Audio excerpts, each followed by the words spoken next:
Welcome back, thrill seekers. As the mist thickens and the spooky season creeps in, we're venturing into the wilderness to uncover some truly bone-chilling paranormal hiking experiences. From eerie forest trails to mysterious mountain encounters, these stories will make you think twice before stepping off the beaten path. So, lace up your boots, grab your flashlight, and prepare to get spooked as we dive into these 13 terrifying tales from the great outdoors. Story 1, I was camping at a lake. Took an afternoon hike around the area with my nephew. I go off trail quite often and did so towards the lake. I came across a crevice in the rocks and went into the area by taking off my backpack and squeezing through. The area was ringed entirely with boulders and the crevice was the only way in. There were rocks/logs arranged around the fire pit in the middle. There was a structure, a primitive outhouse. Had to have been built in place and hand-carried in, piece by piece. Inside the outhouse was a bucket with a child's cartoony potty on top, like you'd use for potty training. Sticks were hung all over, tied into figures a la the Blair Witch. Stones stacked in little piles. The area was a good 20 yards off trail. It had this overwhelming sense of dread. My nephew, 13, at the time, was also weirdly terrified and felt uneasy. We left and immediately heard voices. Remote area, there had been no other people around. Instead of heading back towards the voices and the trail, we cut back towards the lake and decided to head back to camp along the lake instead of the trail. As soon as we did, we heard footsteps through the brush and spooked and ran to the lake's edge. There were more stacked stones and stick people, so we bolted again. Eventually, we decided we'd scared ourselves and laughed. When we came across a large rock outcropping, we cut back into the forest. As soon as we get about 5 feet into the forest, the unsettling feeling returns. By now we're very far off trail and there were no people on the shore. Very distinctly, I hear a small child laughing in the woods. My nephew, not easily scared, grabbed my arm and started to run. I hear more voices as we sprinted to the shore. As soon as we hit the lake edge and clear the forest, the hairs on the back of my neck went down and it felt instantly warmer. We didn't go back into the woods and kept hearing footsteps following us. When we got near camp, we were both sweating and terrified and sprinted the last few hundred feet because we had to go through the forest. There was nobody around. We both heard it. We refused to go back to the area to prove there were sticks bound together or the hidden clearing with the rocks and figures in the woods. The rest of the people laughed, but we heard the laughter and footsteps and never saw anyone. I don't believe in anything paranormal, but someone or something followed us through the woods that day, and I never saw another soul the whole way back or while on that trail. When my sister suggested that campground again, I refused. Story 2, I was 16 or so and my BF at the time was an avid hiker, hunter, and all-around outdoorsman. I was also into all these things and loved camping. We decided to drive up to a spot that picked up the Appalachian Trail, an area we'd been hiking for years, and camp for the night. The sun was starting to set, and we were settled in and snuggling by the campfire. All of a sudden this sense of darkness, dread, and fear washed over me, and I was completely anxious when just moments before everything was peaceful. I was genuinely scared and had no idea why. I was laying there, trying to ignore the feeling when all of a sudden my BF goes, "So are you also feeling super freaked out right now, or is it just me?" "Yeah, I am." "Right, let's get the F out of here." We packed our things as fast as we could and rushed the F out of those woods, desperately trying to reach the car before the last bit of light disappeared. I remember jogging down the trail through the woods, staring up at the twilight sky, peeking through the branches and hoping we'd make it, while not hearing a single sound throughout the woods. No birds, no insects, only us. Everything felt so heavy. We got to the car just as it fell dark, scrambled in and drove out of there as fast as we could. The next day I was at home watching the evening news when they broke that a missing college student's body had been found in the woods near a section of the Appalachian Trail. Authorities suspected foul play, and had been searching for him for about a week or so. They confirmed that he had been murdered, and his body dumped there by his suspected classmates. My stomach dropped and my blood ran cold because they showed footage of where he was found, which was right next to where we had set up camp the night before. My BF also saw the story and called me to see if I'd seen. Needless to say, we were both totally freaked out. I have no idea what that feeling was in the woods, but the most unsettling part for me was that my BF felt it too at the exact same moment as me, even though I didn't say anything, and my head was laying on his chest so he couldn't see my face or expression. Super weird. Story 3. I got lost in the Cuivre River State Park in Missouri overnight wearing nothing but a swimsuit. It was summer and we'd been tubing in the river all day drinking a bit. My friend and I didn't realize it was getting late.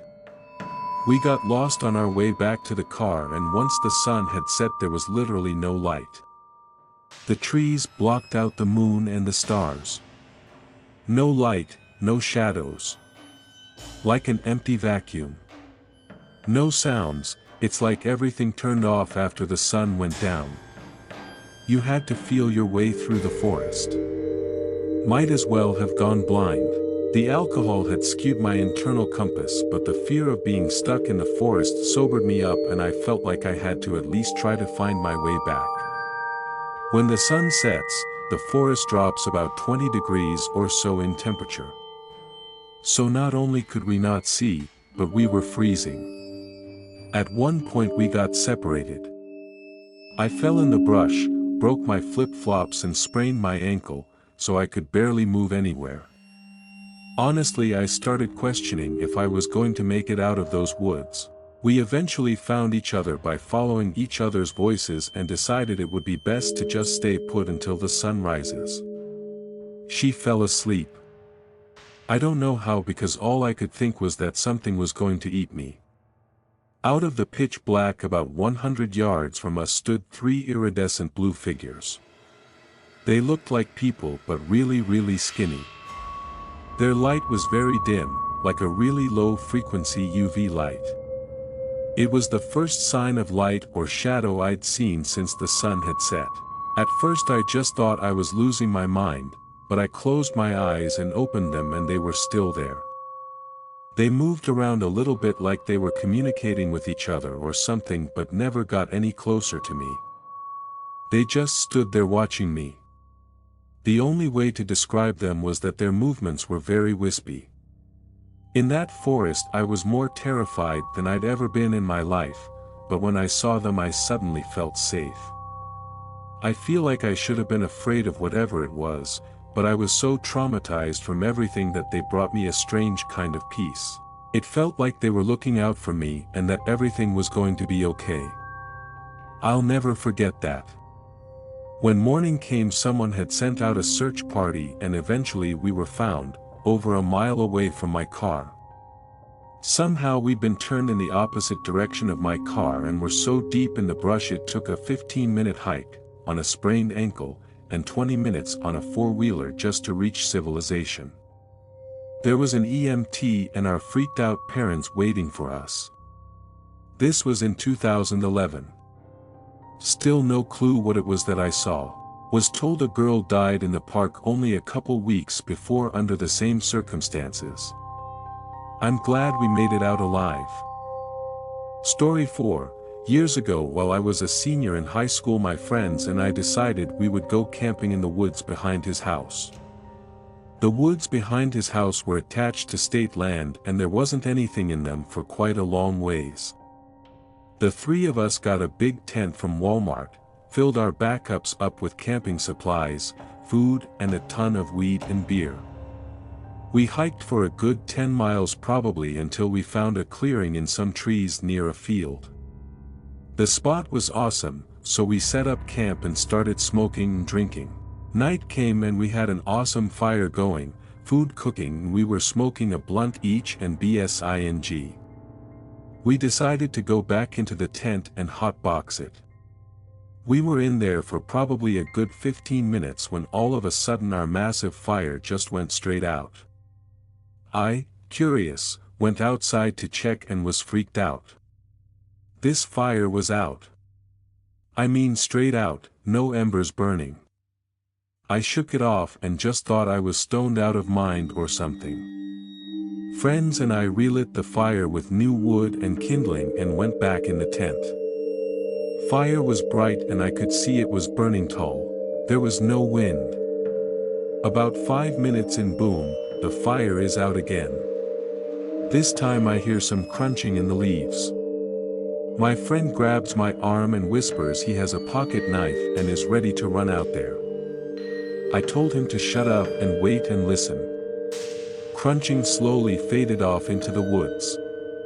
Eventually we all went out and noticed no fire and no burning embers, but no water was poured on it or anything.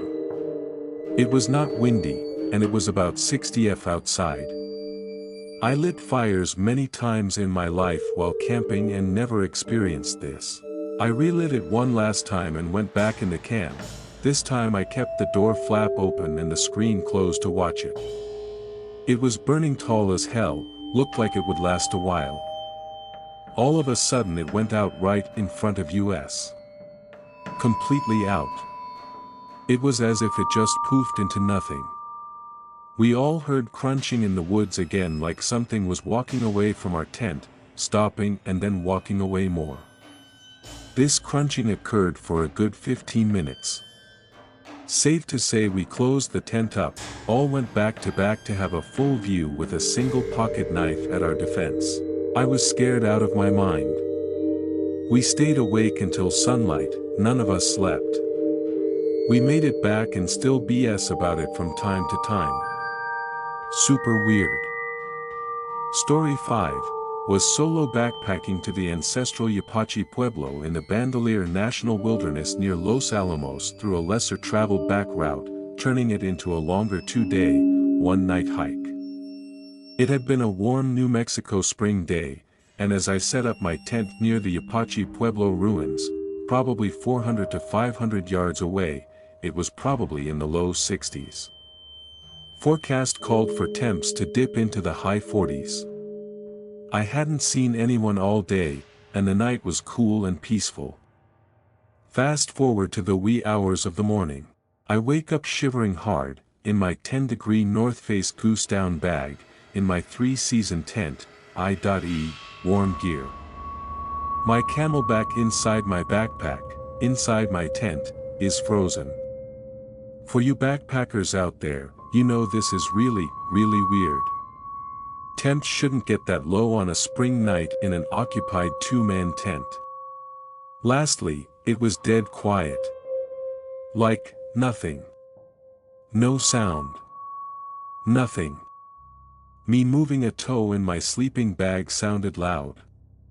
It was the weirdest, quietest, coldest feeling I've ever experienced. I felt tense, and I didn't want to move for fear of making more noise. I hike with a weapon, and not that it would have done me any good, but it made me feel a little better to hold it in my hand. I laid there shivering, trying not to move or make noise, for what felt like an eternity. I suppose I eventually drifted back to sleep because I woke up around 5 a.m. in the pre-dawn twilight and everything was back to normal. Birds were chirping, wind was rustling bushes, etc. My camelback was still frozen though. I got up and packed up my stuff, and then hiked through the Indian ruins, trying not to step on pottery fragments and scared to touch anything lest I upset whatever weird Indian spirits must have visited me overnight. I asked the ranger back at the park station if they had experienced any abnormally low temps that night, and he said that it was a normal night with temps in the 40s. Story 6, When I was little I lived with my grandparents, small farm, nice woods behind them. I played in those woods from the time I was a toddler. Someone had let out their big ol' meat rabbits, or maybe they escaped, and they'd come to the property. Being a toddler they stood about as tall as me. This was the 90s, and one of the movies I watched was Alice in Wonderland. I remember thinking, if Alice followed the big white rabbit into the woods, so should I. These were friendly big rabbits. I think I have pictures somewhere. They would sit and cuddle and get scratched while I fed them horse grain. Off I went following them. I was hesitant, but I loved those rabbits, so I kept following. We got to the edge of the sort of cleared woods I was allowed to play in near our swampy ponds. I trailblazed into the woods, mostly walking through the shallow stream because I was too little to be able to stomp down bushes. The rabbits would stop and turn around to watch me follow. We finally got to a clearing, in the middle of heavily wooded forest. There was a tree that had been struck by lightning, and the way it fell and the bark that stayed made it look like a throne. I would stay down there and play while the rabbits played with me or just did rabbit stuff. I'd bring my toys down. I'd just hang out with them. Well, this went on for 3 or so years until I was 6 or 7, I'm assuming the rabbits passed away. My grandpa said one got hit by a car. Without the rabbits I didn't go down in the woods anymore.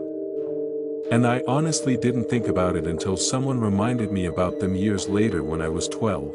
I decided I would go back down for old time's sake and just go into the woods to sit and think. It took me forever to get down there since my paths had overgrown, but sure enough my stump throne was there, and some old toy cars were at the base still. I was stoked to find that and sat down in my old spot. I can't remember why, but I decided it was time to go back up.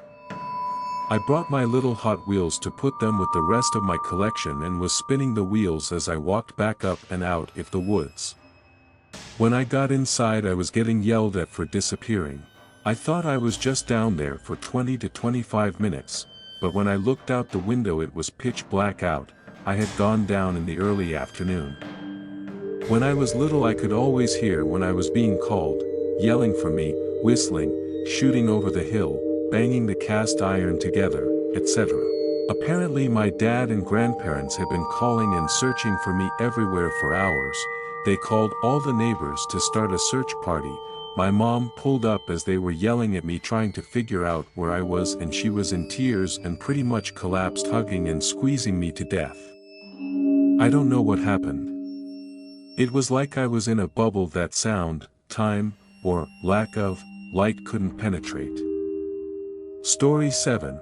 I just got back from a backpacking trip in Pennsylvania, backpacked on the Appalachian Trail with a group. My parents picked me up and we made it a road trip.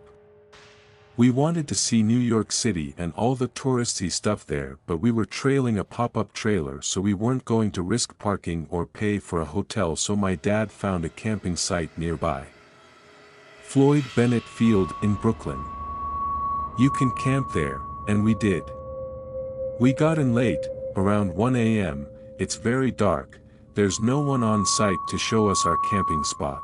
We got our number from a bulletin board posted at the entrance and drove around on runways in the dark for about 40 minutes. We had no idea where we were going and it was impossible to find our way in total darkness. We finally found 2 cop cars on the runway. My dad drove by them and rolled down his window. No one was in there. The 2 cop cars were facing each other, about 20 yards apart, their lights on and flashing each other. But no one was there. We finally find our spot and it's right in front of an abandoned hangar with lights on and next to an old ambulance car. We figure, hey, it's abandoned, and start unloading. Then a guy comes out with a shotgun. The ambulance isn't abandoned, it's a remodeled RV. We chat for a bit, tell him this place is creepy as hell, and he's like, yeah, it is, that's why I have a shotgun. Anyway, We get unloaded and I'm dead tired, so I immediately fall asleep. When I wake up in the morning, my mom asks us if we heard noises in the night. I slept like a rock, but apparently, my mom couldn't sleep all night cause she kept hearing a clanging noise from the hangar. Later on, I saw a forklift and a compact excavator come out of the hangar. I figured that's the noise my mom heard in the night. I tell my parents and my dad talks to our neighbor. Our neighbor had been staying at Floyd Bennett Field for a few days and said he never heard any noise or machinery come from the hangar cause the hangar is abandoned. He left later that day. That night, I left my window unzipped to get some air in.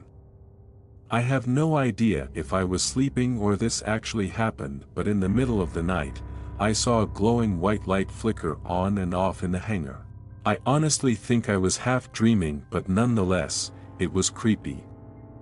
Next day, my mom is brushing her teeth early in the morning outside when she claims she saw a man in a white hazmat suit come out of the hangar with a briefcase.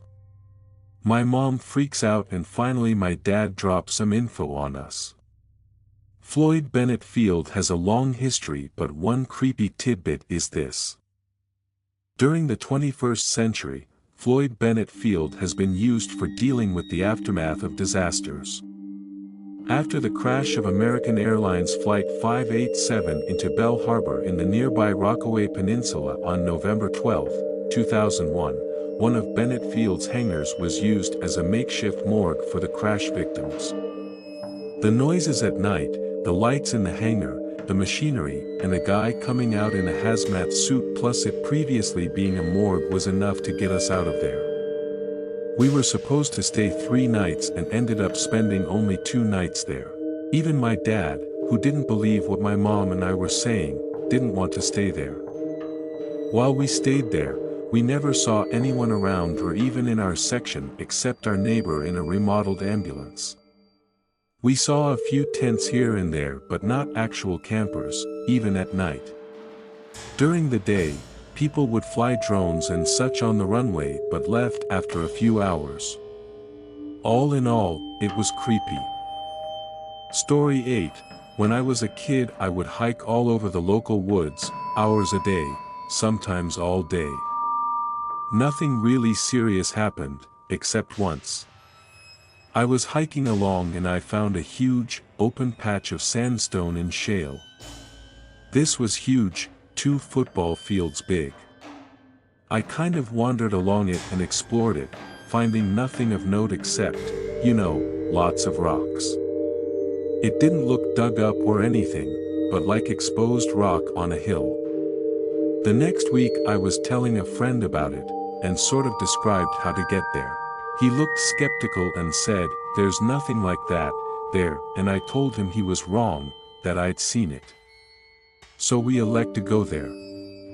Now, this is no more than 2 or 3 miles from where I was living, and the path I took was dictated entirely by terrain. What I mean to say is, it'd be hard to get lost or take a wrong turn. But it wasn't there. In fact, nothing even like it was there.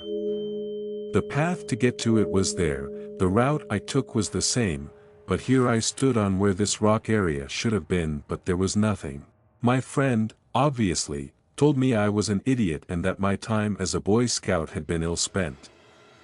I spent the rest of the summer looking for that rock area and never found it. Later on, when satellite imagery became available, I looked on that and never found it, and believe me, I looked. So, the frightening scenario I have concluded must have occurred is this: I am misremembering what I saw. My brain itself is at fault. If it can lie to me about that field of rocks, which I could probably draw you a picture of today, 26 years later, what else is it lying to me about? Story 8. When I was a kid I would hike all over the local woods, hours a day, sometimes all day. Nothing really serious happened, except once. I was hiking along and I found a huge, open patch of sandstone and shale. This was huge, 2 football fields big. I kind of wandered along it and explored it, finding nothing of note except, lots of rocks. It didn't look dug up or anything, but like exposed rock on a hill. The next week I was telling a friend about it, and sort of described how to get there. He looked skeptical and said, "There's nothing like that there," and I told him he was wrong, that I'd seen it. So we elect to go there. Now, this is no more than 2 or 3 miles from where I was living, and the path I took was dictated entirely by terrain. What I mean to say is, it'd be hard to get lost or take a wrong turn. But it wasn't there. In fact, nothing even like it was there. The path to get to it was there, the route I took was the same, but here I stood on where this rock area should have been, but there was nothing. My friend, obviously, told me I was a fucking idiot and that my time as a Boy Scout had been ill-spent. I spent the rest of the summer looking for that rock area and never found it. Later on, when satellite imagery became available, I looked on that and never found it, and believe me, I looked. So, the frightening scenario I have concluded must have occurred is this: I am misremembering what I saw. My brain itself is at fault. If it can lie to me about that field of rocks, which I could probably draw you a picture of today, 26 years later, what else is it lying to me about? Story 10, didn't happen to me but to my friend. He went camping with a couple of his cousins in a desert area in northern Saudi Arabia, and we have a belief that there are unnatural beings that live in the desert, and if you see any sign of them, just leave that place because they'll probably harm you if you stay there. When it was night time, they set up their tent and went to sleep. My friend woke up in the middle of the night hearing strange noises. He said it was people talking, but in an unknown language. Then he heard a noise coming from above. When he looked, he saw footmarks on the top of the tent, like someone walking on the top of the tent. It took a few steps and then it disappeared. He went outside. It was a moonlit night and he saw a figure standing behind the car. He said it looked human, but couldn't make out his face, like it was changing as he was looking at him, but he was smiling sometimes. He started saying verses from the Quran to maybe make him leave or something, but the figure kept standing there looking at him and said, "You need to leave this place." Then the figure moved like a shadow to the top of a hill near them and kept standing there looking at him. He went back in the tent and couldn't sleep until the morning. His cousins woke up. He told them they didn't go to that place again. I've heard a lot of stories about them and what they do there, and I live in a town in the desert of Saudi Arabia, and people here have encountered a lot of weird things. Story 11. I grew up in the Pacific Northwest.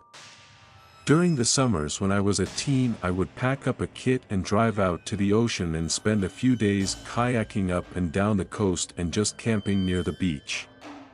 And, before anyone comments, I practiced leave no trace, so no fires, no trash, tried my hardest not to have an impact.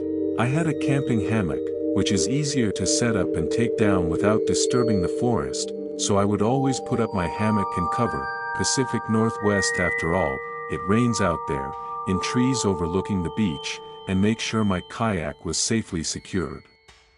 Most of these places had no trails to them. They were just a spot where I could camp and relax for the night. One day, that was sunny. Oddly enough, I pulled up for camp early because I want to swim a little and read a book. So I pull up and start hauling my gear up, looking for a good spot overlooking the beach. For 2 good trees, and I put up my hammock. I look into the forest, not planning to hike too far in, just have a look around. I didn't want to get lost, and I see something that looks like a person. I give a hello shout out, and nothing. I come closer, and realize it's not a person. It's hard to describe. No, it's easy to describe, but it's hard to figure out. It's a stump that looks like a person. There, still within sight of the beach, were 7, that I saw, people-shaped stumps. They were covered in moss, but they were all just standing there, next to trees and in the underbrush, staring out at the beach. They didn't look scared, but it was disturbing. I got my ass out of there quick. I packed up my bag and threw everything in the kayak and didn't stop until it was nearly dark, and I was gone from that beach at dawn. It was, beyond a shadow of a doubt, one of the scariest things I ever saw while out there. I assume, looking back, that it was someone's art project or something. Carve a few wood statues and take pictures of them, and they just left them. They were stumps rooted to the ground, so no one could haul them in. I asked around about it, and one or two people I know who also did some deep backwood camping mentioned seeing people-shaped stumps, but never as many as I did nor anywhere within sight of the ocean. This happened in the early 2000s, so I didn't have a camera with me, no smartphones for high school students back then. I wish I had pictures, the sight was just so bizarre. I've got to give this to nutty Pacific Northwest art school kids. They sure as hell know how to scare the shit out of people at times. Story 12, my boyfriend, 3 of our friends and I decided one night to go explore a field we had enjoyed visiting during the day. It was off a 1-lane park road, very secluded. Essentially, after crossing over a bridge you turned into a gravel area. There was a gravel path with tall grasses on either side, that at the opposite end of the gravel had a path that went off to the left and right. Our friends went to the left, we went to the right. It was not a windy night, or even a cold one, which is important. We walked about halfway down the path when we started to hear steps. They weren't our friends, because we had 3, and they weren't a person, because we had full view of the area all the way to our car. We figured it was an animal in the grass that had stepped over a stick, until the noise continued to consistent rustling and we both thought we heard breathing. We saw 3 distinct patterns of movement in the tall grass. We don't live in an area where nature kills us, so we figured it was some possums and took off running back down the path to meet our friends. As we came to the center where the paths meet and we split off, we don't see our friends. We continue walking, figuring we'll find them eventually as we aren't exploring a huge area.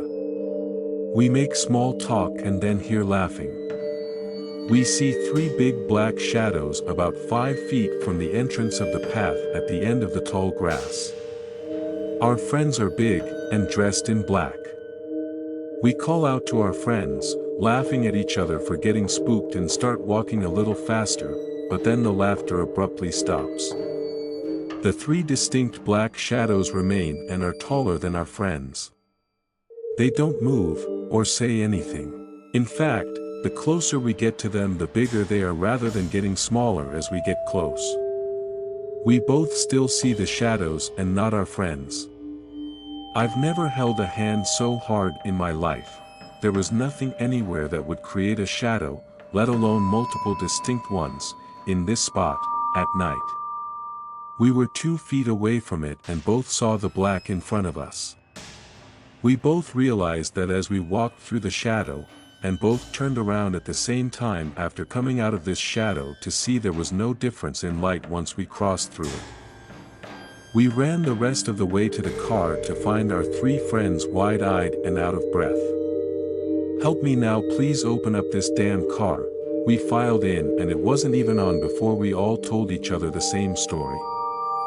They thought we were the black shadows standing at the path laughing to freak them out, and they were calling out to us. They heard the laughing, but they weren't laughing. This really bothered our friend group for a while because we weren't on drugs and we all saw the same thing. Another important note is, once we split, we didn't see each other until we were all back at the car. The grass was below chest high, and while it was dark, it wasn't pitch black to the point we wouldn't have been able to see each other, especially in the center path on the way back to the car. Both groups were calling out to the other group. Point being, in theory, we should have seen or heard each other running and calling out, but we didn't. Story 13, I've got a good one. Happened earlier this year. Every year my family has a family reunion at a decent-sized campground. Every year they do a spooky ghost walk down the road that goes deep into the forest. Usually like 10 to 15 people go, and me and my stepson were going to go, but they left before us without letting us know. Not a problem, sneaking up and scaring each other was part of the fun, so we left a few minutes behind them, caught up to them kinda soon but tried to sneak right up on them to really scare them. They don't bring any flashlights to add to the spookiness. About a mile/mile and a half into the woods, they had heard something and I thought they were onto us, so we hung back a bit. We start following them again and off the side of the road, about 20 feet into the woods, I saw someone trying to cover the beam of a flashlight up. I was kind of upset because none of us were supposed to have a light and I thought they had a family member hang back to catch us sneaking up on them. I whispered, it's Tom and Kyle, we're going to scare them. Got a gruff reply of, okay, and we were off. Followed them another mile or so, before they turned around, we hid in the woods till they walked past and followed them back, never getting a good chance to really scare them. I wanted to walk right up and grab somebody but the closest we got was like 10 feet before they got suspicious and we had to hang back to avoid getting seen. Anyways, after we all get back and start talking, I asked who they had left in the woods to catch us. I was still grumpy about the no flashlight rule being broken. The answer was nobody. They didn't leave someone to catch us. So, weird guy was alone in the woods like a mile down a deserted road, turned on a flashlight after my family members had walked by. Don't know if he was going to follow them or what, but I'm pretty sure my stepson and I had snuck up on him, not trying to brag, but we were being pretty sneaky. I was sober at the time, had like 2 beers a few hours earlier at dinner. My stepson was completely sober. We both saw the guy and heard him respond to us. We asked everyone in the family and nobody else had went along with the group. Kind of gives me the heebie-jeebies. That's it for today's haunting hike through the unknown. If these stories gave you chills, be sure to hit that subscribe button and tap the notification bell so you never miss out on our next journey into the eerie and unexplained. Don't forget to drop a like and let us know in the comments if you've had any strange experiences while hiking. Until next time, stay safe and keep exploring the shadows.